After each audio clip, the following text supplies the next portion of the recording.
इसी इस्तकामत से रहें, हम इंशाअल्लाह ताला आपके साथ हैं। Thank you. बहुत शुक्रिया सर, बहुत शुक्रिया। बहुत शुक्रिया साहब। ये तारीखी किताब पुरमगज़ गुफ्तगू से हमें मुस्तफ़ीद कर रहे थे। अब एक हमारे दरमियान एक ऐसी शख्सियत, आपको याद होगा और क्यों याद नहीं होगा, कौन भूल सकता है, पिछले दौर में जिस किस्म की तहरीक और एहतजाज के मामला थे, जो कुछ आपके साथ हो रहा था, एक ऐसी शख्सियत जो आपके हमारे और इंतजामिया के दरमियान सीसा पिलाई दीवार और ढाल बनकर खड़ी रही। किसी जगह पे उस शख्स ने आगे आकर अपना फेस नहीं करवाया, अपनी जिम्मेदारियों को अदा करते हुए वो शख्स 1 to 16 की दिलों की धड़कन में मौजूद था। वो शख्स आज यहाँ मौजूद है। पुरतबाक अंदाज में इस्तेमाल कीजिए प्रोफेसर डॉक्टर जुबैर साहब का, तशरीफ लाए प्लीज।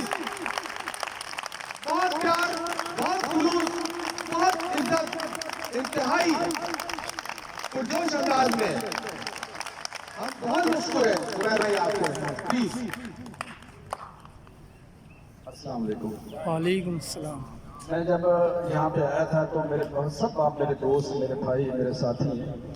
तो कोरोना की वजह ने हमें थोड़ा सा मोहतात कर दिया, डरा दिया, धमका दिया। आगे हाथ बढ़ाएं तो ये खतरा लगता है कि पत्नी मिलाएंगे या नहीं मिलाएंगे। बढ़े हुए हाथ को थामते हुए खतरा लगता है कि पत्नी क्या हुआ। तो मैं पहले बहुत माजरत, मेरे जितने साथी खड़े थे मैं उनसे मिलना चाह रहा था, मैं उनसे हाथ मिलाना चाह रहा था, लेकिन कुछ बस इतनी मजबूरी की वजह से मैं आ नहीं सका।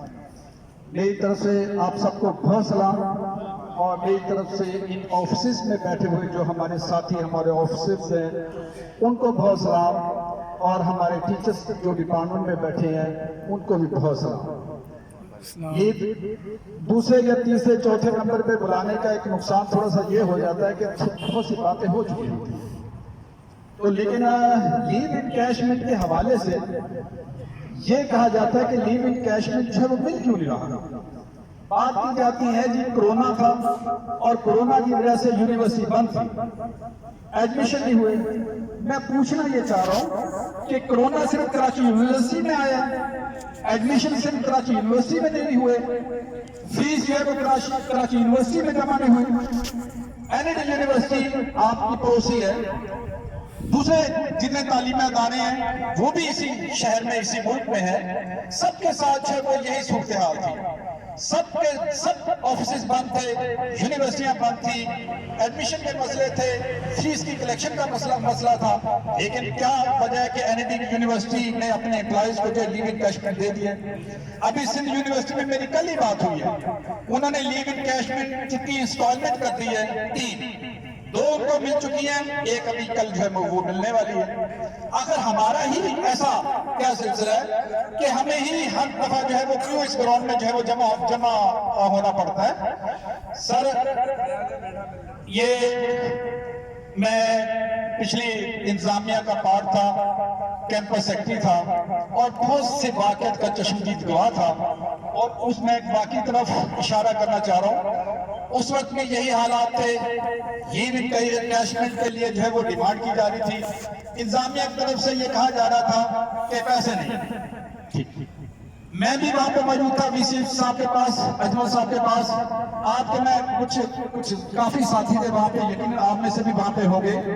वीसी साहब ने कहा कि जब एहतजाज हुआ, मामले आगे बढ़े, तो वीसी साहब के पास जो वो सारे लोग वहां पे जमा थे, तो वीसी साहब ने कहा कि हमारे पास पैसे नहीं। आप ही के एम्प्लॉय मेरे ख्याल में जो हमारे साथी यहाँ पे बैठे हैं, ये फरहान और ये इनके साथी, मेरे ख्याल में यही इन्होंने कहा, मेरे सामने कहा, मैं आज भी हूँ इस बात का, कहने लगे कि सर अपने चीफ अकाउंटेंट साहब तो ये कह रहे हैं कि पैसे हैं। अजमल साहब ने कहा है अच्छा, तो चीफ अकाउंटेंट को बुलाओ। चीफ अकाउंटेंट साहब आए, बाखुदा मैं अल्लाह को हाजिर नाजिर जान के कहता हूँ कि बीसी साहब ने कहा हाँ भी पैसों की क्या सूरत है। उन्होंने कहा जी पैसे हम दे सकते हैं। तो बीसी साहब का रंग एकदम फट हुआ, एकदम गुस्से में आए आपने, और कहा कि सुबह तक तो तुम मुझे ये कह रहे थे कि पैसे नहीं है, अब पैसे जो है वो कहां से आ गए? मैं शेखुल जामिया साहब से पूछना चाह रहा हूं कि अजमल साहब के आखिरी दिन तक, जिस दिन उनकी डेथ हुई, मुझे पता है कि सिर्फ बैंक में जो 70 करोड़ रुपया था, 70 करोड़ रुपया था कि शेखुल जामिया साहब, क्या आपको पता है या डीएफ ने जो आपसे जो छुपाया हुआ है और आपको बताया नहीं है?